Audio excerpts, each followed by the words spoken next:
You've been doing everything right, eating clean, exercising, but somehow you're still not feeling your best. Your energy's dragging, your memory is slipping, and it's frustrating because you know there's more to your potential. Well, what if the issue isn't just in your routine, but it's deep down inside your cells? You're investing in the best supplements, working out regularly, and sticking to a clean diet. But if your cells are stuck in what's called cell danger response, all the hard work might not be paying off as it should. Think of your cells like a house under renovation. You can bring in the highest quality materials like the best supplements and clean foods, but if the workers inside the house are on lockdown because of a storm, nothing gets done. The materials just pile up unused. That's what happens when your cells are in CDR. They can't fully use the good stuff you're giving them. Getting out of CDR, the cell danger response, is the key to unlocking your body's full potential. When your cells are no longer in protective mode, they can finally use the nutrients, hormones, and energy you're working so hard to provide. That's when everything starts to click. Your energy improves, your workouts become more efficient, and you start to feel like yourself again. Go to beyondbloodwork.com to learn how to break free from cell danger response and make the effort pay off. Hey everyone, welcome to the Dr. Josh Axe Show, where each and every week we explore the science and principles behind how to grow in body, mind, and spirit and take your health and your life to the next level. Every year, Halloween rolls around, and for many, it's just a fun night of candy, costumes, and community. But what are we truly opening the door for with Halloween? Today, I'll be answering questions like, should Christians celebrate Halloween? Should we let our kids go trick-or-treating? Also, I'll talk about some nutritional principles behind what you need to do to keep your kids healthy around Halloween and the holidays as well, and answer a lot of questions and maybe even provoke questions that you never thought to ask. Again, this show is all about keeping your body, mind, and spirit healthy as well. Also, don't forget to subscribe to the channel here and sign up for my weekly newsletter where you get the latest and greatest information on how to use food as medicine, lifestyle medicine, and so much more. You'll find that in the show notes, a link to signing up for that newsletter, which is free right now. Okay, so here's the reality, and I want to dive into the background about Halloween and talk about how we can make this holiday holy and how we can use it for the good of our family and for our kids. Now, Halloween originated from the ancient Celtic festival of Samhain, or All Hallows Day, where people would light bonfires and wear costumes to ward off ghosts and evil spirits. And by the 8th century, Pope Gregory III established what he decided to do, something to sort of combat this holiday that was more pagan, this Samhain or All Hallows Day, and turn it into All Saints Day. And on November 1st, making Halloween the eve of a holy day meant to honor saints and martyrs. And so again, it went from this Celtic festival to a pope wanting to Christianize a holiday, and that was back in the 8th century. Now, this one question people often ask, or people might think, is, does Halloween have satanic roots? The reality is, no, Halloween has just evolved. But has it evolved to something better or something worse? And so I want to answer that question. Over time, many Christians have debated the spiritual risks of Halloween, pointing to the holiday's association with death, spirits, and more recently, occult practices. And some claim modern Halloween is linked to satanic rituals or opens the door to demonic realm, while others believe it's just cultural fun. And so I'll be giving you my thoughts on this today and how to make it holy and healthy when it comes to Halloween. And so the reality is, Halloween itself, I wouldn't say that it has satanic roots. It really was a holiday that was revolved around this Celtic festival of keeping evil spirits away and ghosts. And then again, the Pope, back in the 8th century, decided to take it and use this holiday that a lot of people were celebrating, and he wanted to honor saints and martyrs. But you see how it's sort of warped over time. I will tell you that Chelsea and I, we live in Brentwood, Tennessee, just south of Nashville right now. And when we, like right now, our neighbors are all putting up Halloween stuff. And I will tell you that they're going at this like it's I can't believe the amount they're spending. We're talking about, I bet 25% of the homes in the neighborhood we're in have these major Halloween decor. I'm talking about like one house next to us has skeletons that are like 20 feet tall, two of them in the yard, and it's something that.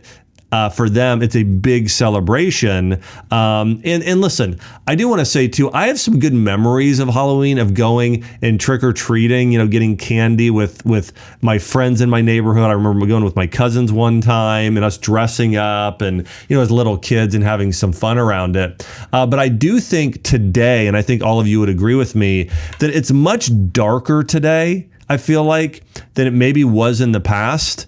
And it's definitely more celebrated in certain instances.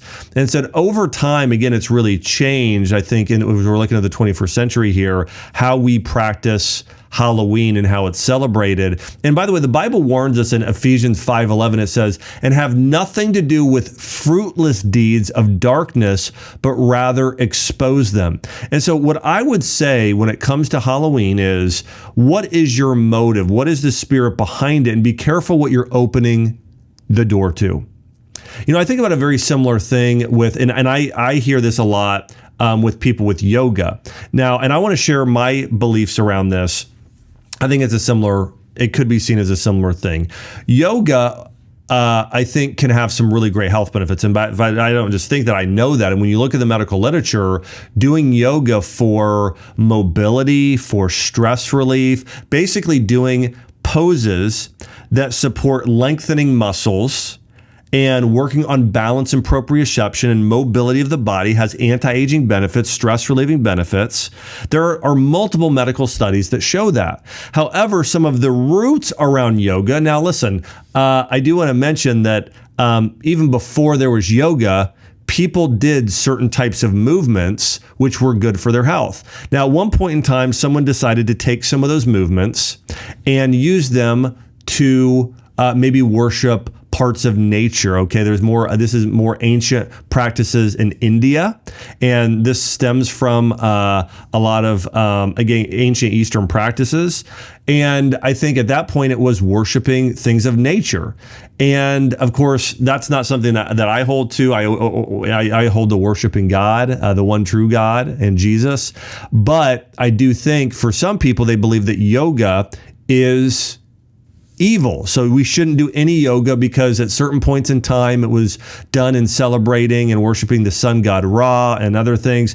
And I think that, again, the movements in and of themselves are not evil. I think that stretching and working on proprioceptive balance and those things, I think those are all beneficial. And so I know actually a lot of Christians who have taken yoga or are yoga instructors.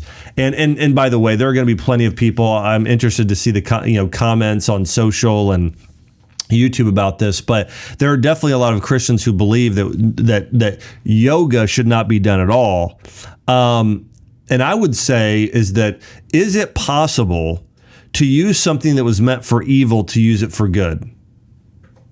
And so that and I would also say, if you're feeling convicted that you shouldn't do yoga, you shouldn't do it. If God is leading you towards not doing it, you shouldn't do it. But for some people, as the Pope did back in the 8th century, there was a pagan festival where maybe there were some things that I don't think it was necessarily even. I just think it was a pagan festival that he said, hey, let's bring in and celebrate people that have literally died for their faith. Let's celebrate saints that went out and gave their life and helped relieve people of poverty and were Christ-like in their nature. Let's go and celebrate.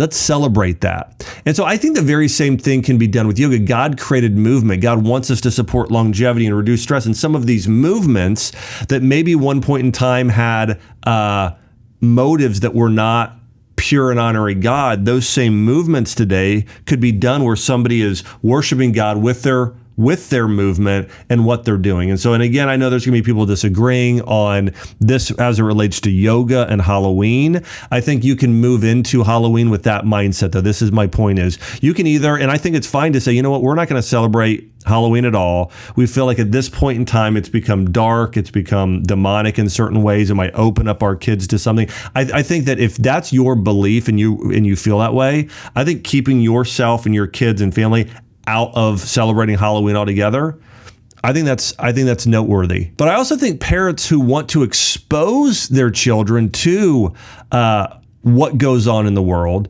and teach them how to be light in the dark, that's also noteworthy, okay? And as going back to this, again, Halloween or All Hallows Eve or All Saints Day, this was reserved, again, right around Halloween. It was historically a day of prayer for protection against dark spirits and creating a spiritual barrier against evil.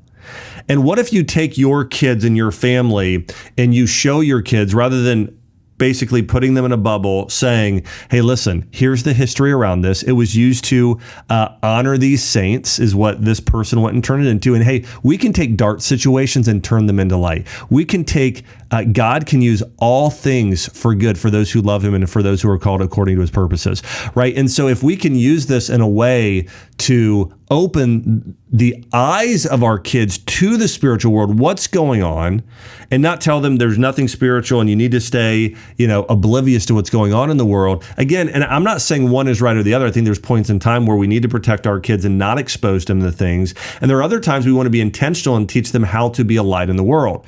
And there's something powerful about understanding that the spiritual realm is real.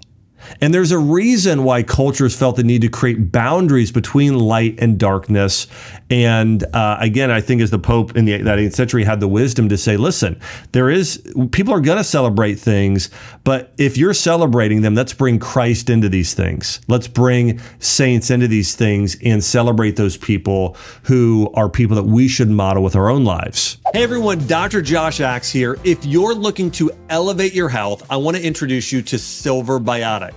Their cutting-edge technology, SilverSol, is truly revolutionary. Unlike other colloidal silver products out there, Silver Biotics uses a patented SilverSol particle that's designed to be more effective at even lower doses. Now, this means you get all of the benefits without overwhelming your system. Now, whether it's their immune support or skin care or oral health products, each one is enhanced by this unique technology, providing powerful protection you can trust. I really love their Recover Muscle Cream. It's made with the same patented SilverSol technology, plus it's packed with things like magnesium and arnica to really help reduce discomfort in the body and speed up recovery. So if you're serious about your health, give SilverSol Biotics a try. It's my go-to silver product. Head over to their website, silverbiotics.com, and use the code AXE for a 30% off discount on your first purchase.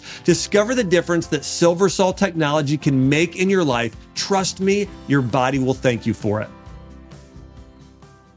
So a couple questions for Christians to ponder. How much do you want to open the door to these things in your kids' lives? And also, if you do open the door, how can you use it for good? Because I think the thing you want to be really conscious of is basically throwing your kids into something like Halloween, celebrating it yourself, and not explaining to your kids that it's dark and we're meant to be light. And so the thing I think that is the most harmful to a child is, think about this. If you're putting out skeletons in your driveway and tombstones and ghosts and dark spirits and all these things, and then you're having a party, essentially kids are getting they're associating with, even subconsciously, darkness and evil spirits with something that's good and fun. And so if you're a parent and you never sit down and tell your child, listen, this day used to be to honor saints and people that gave their life to Christ. You see how culture today takes even things that are good that God has blessed and turns it into something dark. We see this constantly or within society, right? I mean, I think about Christmas, rather than it being about Saint Nicholas, talk about, if you go back and read about Saint Nicholas, He was an amazing saint. He brought brought gifts to kids in poverty at orphanages. I mean, he was an amazing man. Yet we've turned it into he's a overweight guy who eats a lot of cookies and milk, and it's all about commercialization and everybody spending thousands and thousands of an excuse to spend thousands of dollars on materialistic things. It's about materialism. So it's like we've taken this thing of this Saint Nick and Christ in Christmas, these two people, and we've turned it into commercialization. I mean, we've taken, listen, I could say a lot of different things, but we do that. I mean, Easter has become more about finding Easter eggs than the crucifixion, right? I think about even the sign of, the rainbow and some of the things of that have happened with that. I mean, there are all kinds of things that pointed primarily to God that now society has warped and changed and turned it into something else. And so I think this is something powerful to be able to point out to our kids, is saying, listen, oftentimes society does that, and we're here to redeem it. Here's how now we take something evil and we start making it into something good. And I think that is something that is so powerful as parents as you can do, is show kids, okay, other people turn it from light to dark. We're going to turn it from dark back into light. That is something we are called to do as Christians. And so how do we do that? Okay. Well, I think that there's a few things. Again, if we're talking about Christmas, it's, reading the nativity story and talking about Jesus and making him the reason for the season. Again, it's great to find Easter eggs for kids, but then having them and talking to them about Jesus, going to church and talking to them about the crucifixion. So looking at those things, and teaching those principles. And I think a very similar thing with Halloween, telling them, hey, this used to be All Saints Day. It was used to celebrate. Here are some of the people that were celebrated during that time, oftentimes during All Saints Days. Hey, let's read up on some of our favorite saints of history, like St. Francis of Assisi, Mother Teresa of Calcutta. I mean, there are so many amazing people that gave their life in modeling Christ. And so being able to redeem that, and I'll tell you, I had these friends back in graduate school who they actually would, and this was in graduate school, and they actually dressed up on the day so people would ask them questions as saints. It was pretty funny and pretty interesting. But listen, there's all different kinds of things that people can do in order to turn things that are dark back into light, and be creative with it. So, but I do think, listen, it's fun to have your kids go out and get and dress up. Like, that's the fun part to me. Like, I love seeing our daughter. She, now it's not even Halloween, but my daughter likes to dress up as all kinds of things. Disney princesses for one, Sky from Paw Patrol. And so we love, I mean, how fun is it to see your kids dressing up, And so that's fun, right? And so I think for our, for kids, again, just being able to explain to them, hey, these are dark things. We want to stay away from these things. Here's why. Here's some good things that we want to celebrate instead. And hey, if you have a bag of candy, now let's exchange that for something that's going to be good for you and good for your body, and talking to your kids about that. I do want to mention here too, how we see this in culture and how culture has influenced and opened the door for more darkness. I've been thinking about people like really popular musicians like Katy Perry and Taylor Swift. These singers have incorporated darker and more occult-like imagery in their music videos and performances.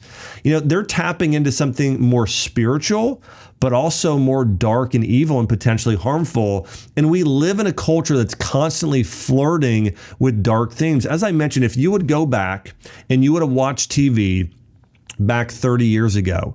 And I was talking to my dad about this week, and we were talking about some of our favorite TV shows, and we loved TGIF growing up. Thank God It's Friday. And then they moved the G out, and I forget what they changed it to because they had to remove God from everything, but it was called Thank God It's Friday. And we would have the show with Steve Urkel, it was Family Matters and Full House and whatever, Step by Step, and all these funny TV shows. And now it's like probably shows called, I literally think there's shows called like Lucifer and Black Box, and who knows what other type of shows are out there, but they are so much darker. Guys, that's a spirit of evil. When I think about my favorite movies, I mean, Lord of the Rings is absolutely one of my favorite movies of all time. It's probably my favorite movie of all time. And I think about what makes that movie great. It's so redemptive. It's so encouraging, inspiring, and uplifting, and sacrificial what Frodo's doing, and it's pointing to all of these amazing people that are embodying some sort of spiritual or Christ-like attribute. Gandalf is embodying the Holy Spirit. Aragorn is being Christ the King. Frodo is the sacrificial lamb. Samwise Gamgee is the servant of all. And so we see these things in this amazing movie that are so redemptive.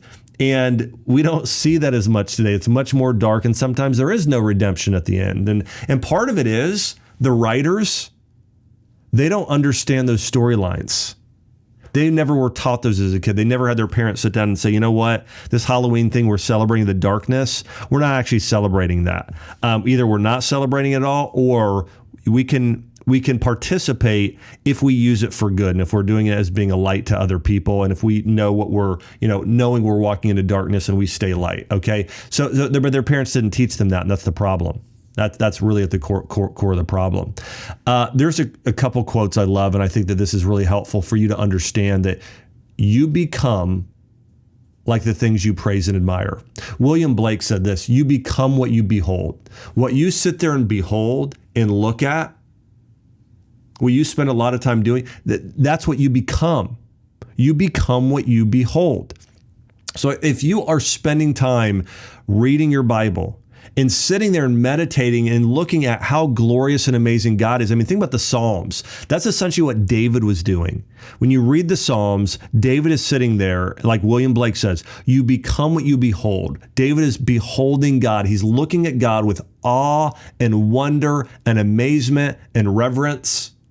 And so he literally becomes more like God because of that, because of what he's beholding. But if you are sitting there as part of Halloween and you're beholding the evilness and the spirits and celebrating darkness in that way, you will become that. Marcus Aurelius said the soul becomes dyed or stained with the color of its thoughts. So the soul becomes stained with the color of its thoughts. Are you staining yourself and your soul by what you're beholding and celebrating and focusing on, or watching or listening to?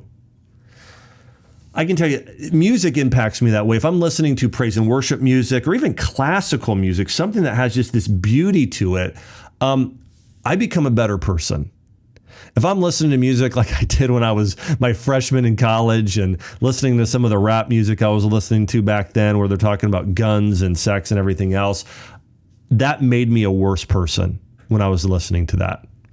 And so, no, everything you expose yourself to, especially if you're going in with the wrong mindset about it and a lack of awareness, that's going to do you harm. And part of this message is about awareness, becoming more aware of the spiritual things going on in the world today. Now, most people go through the world spiritually just absolutely oblivious, unaware of what's going on. Versus when I'm going through the world today, what I try and do more than ever is I try and practice the presence of being aware that God is present with me, evil forces are present all around me, and I'm going into the world also looking at, like, when I'm meeting somebody, I think to myself, is this a divine connection that God is sending me this person? Or I'm aware when I have bad energy of somebody is, I can tell they are a manipulator, or they're trying to take advantage of me, or just basically say things that are flattering for the sake of using me as a tool. I try and become very, very aware of that and ask God to guide me through that. And I look for, when I was down with my spinal infection, and many of you know this, I was down I didn't walk for a year. This was just a year and a half ago. One of the things, I saw a rainbow out of my window, this little crack. I had this little window in my room 3 times. And it was all at times when I felt the most despair in my life, the most hopelessness. And when I think about that, I could have looked at that rainbow and thought, oh, it's a rainbow. But when I look at that rainbow, I thought, that's a promise of God that he's going to heal me. And so you can look at where everything is a miracle or nothing's a miracle, or everything is supernatural or nothing is supernatural. And so I think also you becoming that way and helping your kids becoming aware of the spiritual world around them and influences of good and evil, it's such a powerful thing. And so I would say use Halloween for your good and use it to help teach your kids truth about spiritual health and physical health, which we'll get to in a moment. You know, in a world filled with both light and darkness, we get to choose where to stand and what to fill ourselves up with. Philippians 4:8 says this, finally, brothers and sisters, whatever is true, whatever is noble, whatever is right, whatever is pure, whatever is lovely, whatever is admirable, if anything is excellent or praiseworthy, think about such things. And the opposite is true. Whatever is evil, don't meditate upon those things, okay? Spend more time meditating on Christ than on Satan, of course. So here are some practical ways to choose the light. If you're feeling convicted or conflicted about Halloween, a great way to navigate this is by asking yourself this: can I use this for good? Or if I can't, God, do you want me to just stay away from celebrating this and with my family altogether or taking part in it? Okay. And by the way, I want to say to anyone right now who's judging anyone else, because I've seen it work on both sides, where I know that there are Christians who are judging people, even Christians, who are taking part in it at all. Okay. And then they're judging those people thinking that's wrong. And then I know that there are probably Christians on the other end thinking, well, those people are stuck up and judgy, right? And judging those people that aren't partaking, or those parents are, are overprotecting their kids and they're going to end up being, weird later on. Okay. I've seen that happens on both sides a lot. What I would say is that just don't judge. I would say that understand that, you know what? I think that I could point out to plenty of references in the Bible where God told people to, or the apostles and others told people to, separate yourselves completely. Do not take part in it.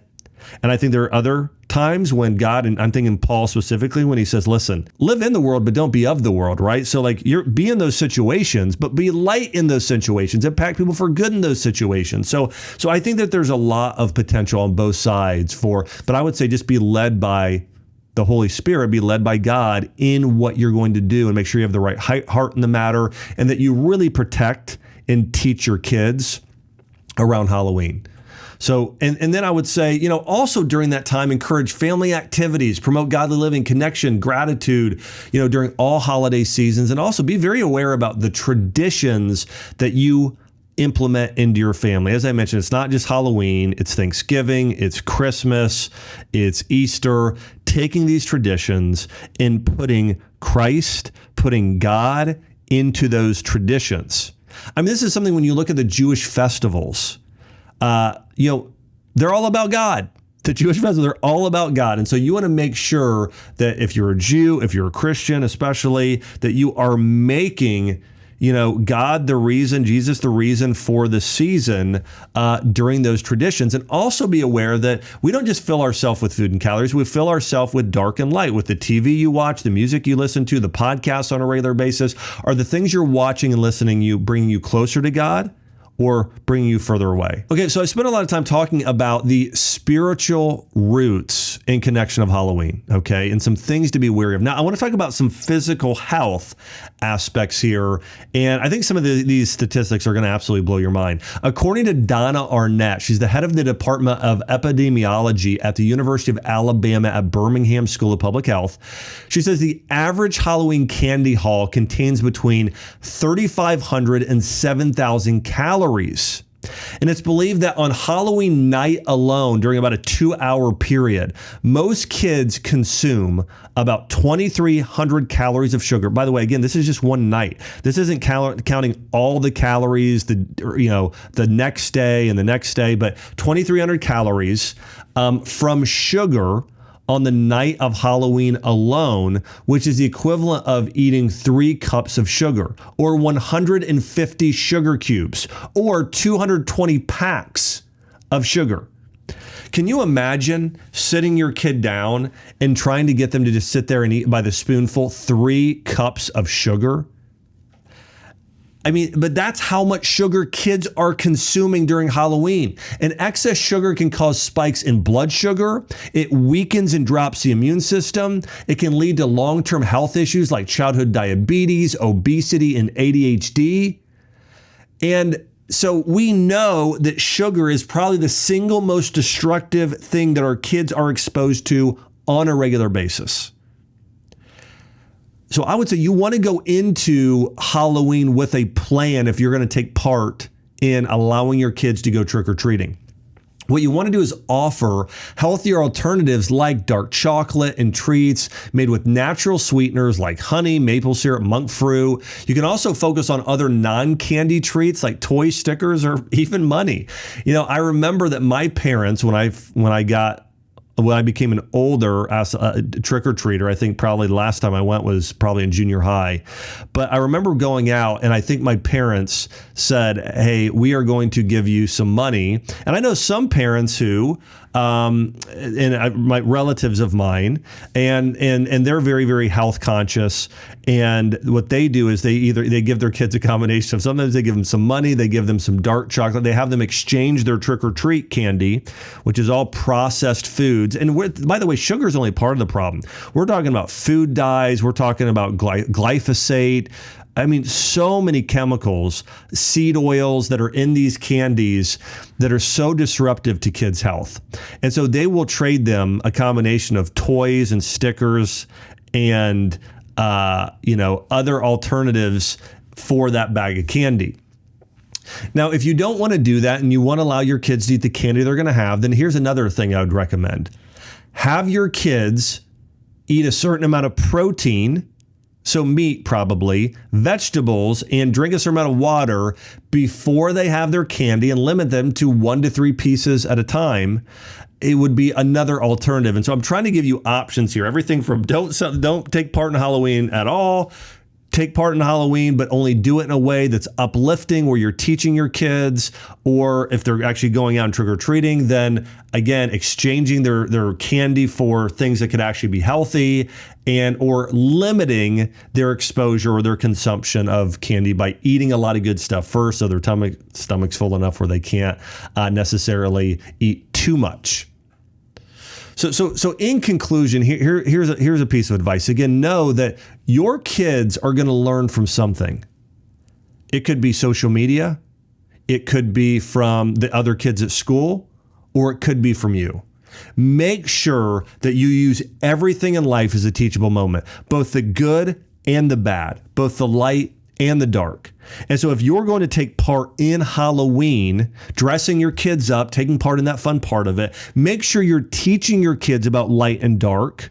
Make sure you're teaching your kids about sugar and the damaging side effects. Like our daughter, what we tell her, what she decided for herself, kind of, we've told her for years that, hey, you can't have too much sugar because it will upset your stomach, all right? So if we give her a little piece of our coconut milk ice cream or a piece of dark chocolate, she always wants more, right? Kids always want a second piece and a third piece. But we told her, no, Arwen, that's going to upset your stomach. And one time she had a little too much. We had let her have a little too much. And so she said, oh, my stomach hurts. So we said, well, you got sugar. And so somehow it turned into, now we call it sugar bugs. Okay. Anytime she's sick, anytime she doesn't feel well, she's like, I've got the sugar bugs. And so we've correlated with her eating too much sugar makes you sick, which, by the way, statistically and medically is very true. It's probably the number one thing that makes kids sick today is overconsumption of sugar. And so we have this thing now where it's sugar bugs. Like, she doesn't want to eat too much because she knows, hey, she can have a piece or two, but she can't have too much because she could get sugar bugs and her stomach could not feel well. She could get a cold or flu, more likely. But we are using these things as teachable moments. You know, here's the reality. At the end of the day, Halloween is just one day on the calendar. But the reality is this: the choices we make about what we let into our lives has a lasting impact. Fill your life with what is good, noble, and pure as much as possible, and choose to embrace light every day, not just on Halloween, but so much of this comes down to your heart and your mindset going into this, using teachable moments, teaching your kids discipline around limiting certain things or avoiding them, or swaps. Right? Hey, you can still have chocolate. You just can't have the processed, chocolate. You can have the dark chocolate, right? Teaching them how to do that in their lives will help serve them for years to come. And as we move into the fall season, let's challenge ourselves to intentionally fill ourselves with light through our actions, what we consume, and how we live. We have the power to say no to darkness and yes to goodness.